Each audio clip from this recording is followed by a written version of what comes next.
ఆఖరికి ఈ పసివాడు నా పక్కనే ఉన్నా నాకు ఒంటరిగా ఉన్నట్టే ఉంది రాజుగారు. అహల్య వెళ్ళిపోయి నన్ను ఏకాకిని చేసింది. బాబుగారికి అహల్య అంటే ఎంత ప్రేమ.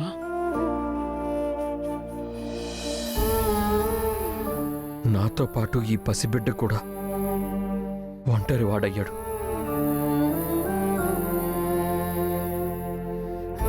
తన తల్లి కోసం వెతుక్కుంటున్నాడు. వీడికి మాటలంటూ వస్తే అమ్మెక్కడ నాన్న అని అడిగేవాడు.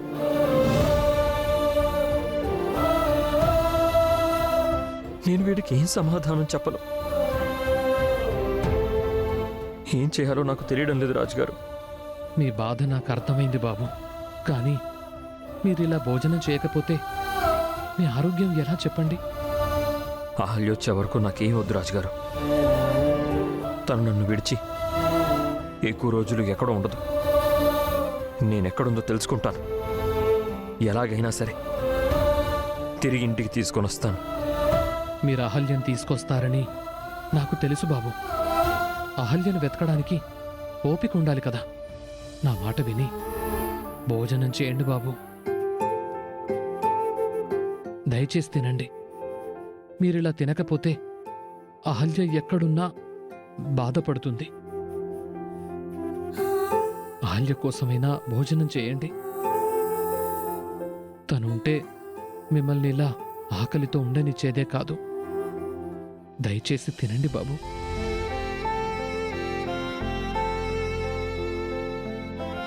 ఏంటి బాబు ఆలోచిస్తున్నారు? తినండి బాబు. నన్ను మీ బాబాయ్తో సమానం అంటారు కదా, తినండి బాబు. ఇందాక నేను అందరికీ భోజనం పెట్టాను. పైకి చెప్పలేదు, కానీ మీ అమ్మగారు నాన్నగారు కూడా సరిగ్గా భోంచేయలేదు బాబు. ఈ బాబు పస్తున్నాడని మీరు పస్తున్నారు. మీరు పస్తున్నారని మీ అమ్మగారు నాన్నగారు కూడా సరిగ్గా భోజనం చేయలేదు. వాళ్ళ కోసమైనా మీరు తినాలి బాబు. తినండి బాబు.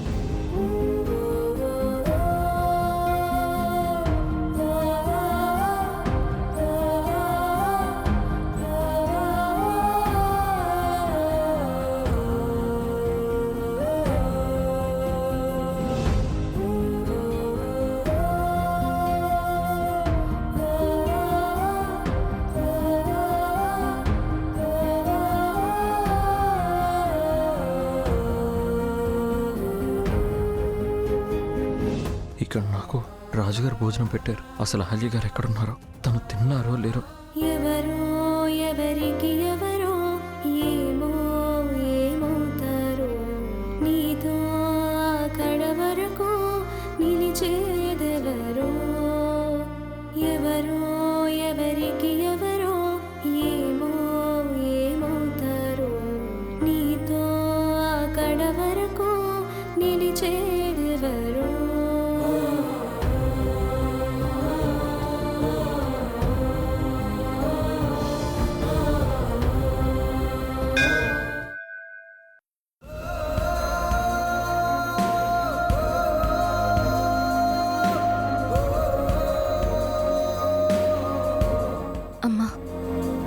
ఒక మంచి మనిషి దయ వల్ల నేను ఉండడానికి ఇల్లు దొరికింది.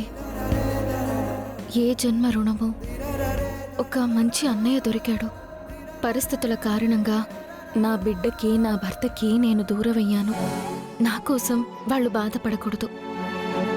నేను లేకపోయినా వాళ్ళు బ్రతకాలి. ఆ పరిస్థితి వచ్చే వరకు నా బిడ్డకి నా భర్తకి ఏ కష్టం రాకుండా చూసుకోవాల్సిన బాధ్యత నీదేనమ్మా.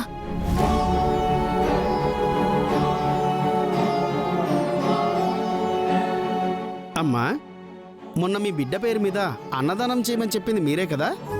అవును పంతులు గారు. అన్నదానం చేస్తున్నారా? నేను ప్రతిరోజు మీ బిడ్డ పేరు మీద, మీ భర్త పేరు మీద అర్చన అన్నదానం చేయిస్తున్నానమ్మా. చాలా థ్యాంక్స్ పంతులు గారు. నాకు ఉద్యోగం దొరకగానే మీకు మరికొంచెం డబ్బిస్తాను. అన్నదానం కొనసాగించండి. అలాగేనమ్మా. అవును, మొన్న మిమ్మల్ని వెతుక్కుంటూ ఒక ఆయన వచ్చారు. మీరు ఇంటి నుంచి వచ్చేసారమ్మా? కొన్ని పరిస్థితుల కారణంగా నేను ఇంటి నుంచి దూరమయ్యాను పంతులు గారు. మళ్ళీ మా వాళ్ళకి నేను కలుస్తానో లేదో తెలియదు. అందుకే వాళ్ళు బావుండాలని అన్నదానం చేయిస్తున్నాను. రోజూ గుడికొచ్చి దండం పెట్టుకుంటున్నాను. కట్టుకున్నవాడికి కన్నబిడ్డకి దూరం అవ్వడం ఎంత పెద్ద కష్టమో నాకు అర్థమవుతుందమ్మా. ఆ అమ్మవారు నీలాంటి ఆడపిల్లకు అన్యాయం చేయరు. త్వరలోనే నిన్ను మీ వాళ్లకు దగ్గర చేరుస్తుంది. అమ్మని నమ్ముకోమ్మా.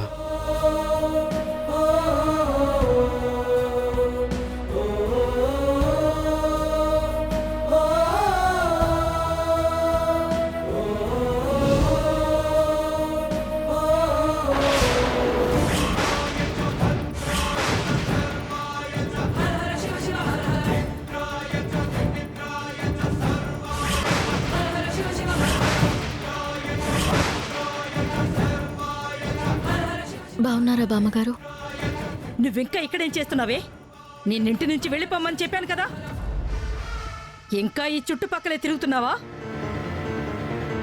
ఈ సిటీ వదిలి వెళ్లకుండా ఏం చేస్తున్నావే? ఆ?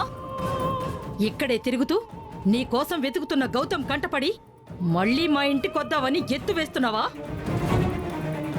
నీ నాటకాలు నా దగ్గర కాదే.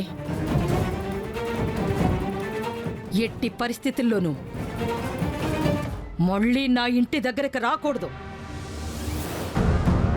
నీ బిడ్డని గౌతమ్ని చూడకూడదు. దూరంగా వెళ్ళిపోమని చెప్పాను కదే. ఇంటి నుంచి పోతూ పోతూ దొంగతనంగా ఎత్తికెళ్లిన డబ్బులు నగలు చాలవేంటే నీకు? ఇంకా ఏం కావాలి? ఆ? చెయ్యి చాచి అడుక్కుంటే ముష్టి వేస్తానని ఆ రోజే చెప్పాను కదే. ఛీ! ఎందుకే నీకు దొంగ బుద్ధి? చాలా ఆపుతారా బామ్మగారు? ఆపుతారా బామ్మగారు? ఆపుతారా బామ్మగారు? ఆపుతారా బామ్మగారు? నేను డబ్బు నగలు తీసుకెళ్ళడం ఏంటి? మీ కళ్ళ ముందే కదా కట్టు బట్టలతో వచ్చేశాను. అంతా తెలిసి కూడా నన్ను దొంగ అంటున్నారా? మీరు ముష్టి వేస్తే చెయ్యి చాచి తీసుకోవడానికి నేనేవి అడుక్కు తినేదాన్ని కాదు. ఆత్మాభిమానం కలదాన్ని. సరే, నువ్వు డబ్బు నగలు తీసుకుని వెళ్ళలేదు. మరిక్కడేం చేస్తున్నావే? ఇక్కడేం పని? మీ మాటకి విలువిచ్చి మీ మీద గౌరవంతో నా బిడ్డని నా భర్తని వదిలేసొచ్చాను. అగ్రిమెంట్ ప్రకారం నేను ఆ ఇంట్లో నుంచి వెళ్ళిపోతాను అన్నానే కానీ ఎక్కడికి వెళ్తానో ఎక్కడుంటానో అనేది మీకు చెప్పలేదు కదా. ఏంటే మాట తిరగేస్తున్నావు? ఇంటి నుంచి వెళ్ళిపోవడం అంటే కంటికి కనిపించినంత దూరం వెళ్ళిపోవడం అని అర్థం.